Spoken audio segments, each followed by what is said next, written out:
We just had Groundhog's Day on Friday.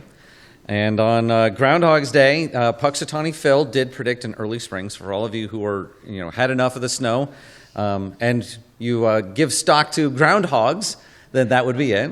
Nebraska's own groundhog, Unadilla Billy, also discovered that it would be an early spring as well. So these are good signs going for you. The movie Groundhog's Day came out back in the 90s, had Bill Murray in it. Don't know if you guys had seen that or not.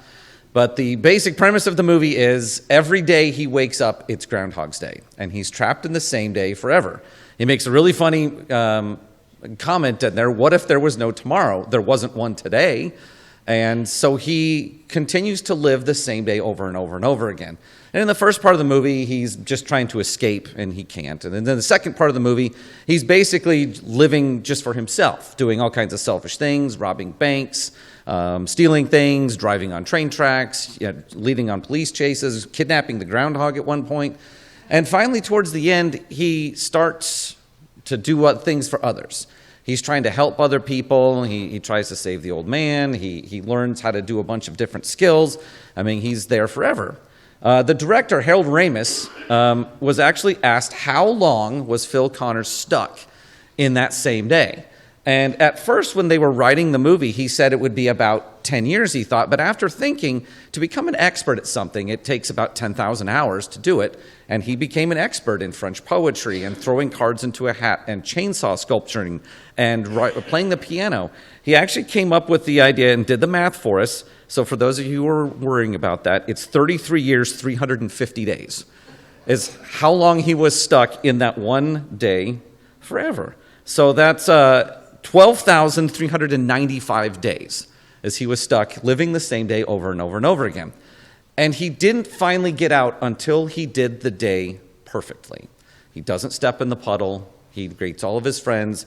He changes the tire for the old ladies. He saves the kid falling out of the tree. He gives the guy the Heimlich maneuver. He does all the things, and he does them all perfectly. It took him 12,395 attempts to finally get one day right. Now, we, as Christians, I don't know if you've ever tried to live one day perfectly, but it's really hard. I personally can't manage it. I often forget about what I'm doing, and I just don't manage it. And the great part is, as Christians, we don't have to. We don't have to live perfectly. We don't even have to live perfectly one day because Jesus has got it for us. In Hebrews chapter 10, it says, every priest stands daily at his service, offering repeatedly the same sacrifices, day after day, which can never take away sins. But when Christ came, he offered for all time a single sacrifice for sins.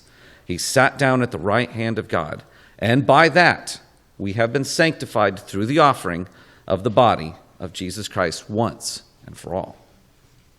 We gather here today, and I know that we make light of, a fun movie and all that kind of stuff, but it's really to kind of remind ourselves of why we come here. We gather here at this table to think about and remember the sacrifice that Jesus made for us. And this sacrifice, the body and blood that was shed on our behalf, makes it so that we don't have to live a perfect day. We don't have to do one single day. We don't have to do one single hour. We don't have to live perfectly. We don't have to keep trying to atone for the same things over and over. Christ has taken it away. He has cleansed us once and for all, and all he asks in return is our obedience and following him. So as we remember that, and as we prepare to take the bread and the cup, just think about how much that he has actually done for us, that he has made it possible that we can live our lives in joyful praise.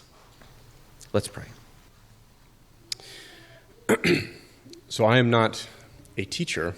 However, I do get some opportunities at work and obviously at home to instruct and teach people. And one of the things that I believe is really important in that regard is that we have to, the things that are really important to us, those fundamentals, we have to repeat those time and time again. And you see it in sports a lot where they talk about we have to train the fundamentals, those that have played sports or in my job, some of the tactical things that we do, we have to repeat those fundamentals over and over and over again so that when the time is called, we can deliver those. And so one of the verses that or a verse that is very common that to build upon what Jason is saying that we cover when we do communion Very common one. I'm sure it's been read here many times before we moved here, but I just want to read 1 Corinthians chapter 11, verse 25. Sorry. 1 Corinthians 11:25. In the same way, after supper, he took the cup, saying, "This cup is the new covenant in my blood. Do this whenever you drink it in remembrance of me." Let's pray for the cup.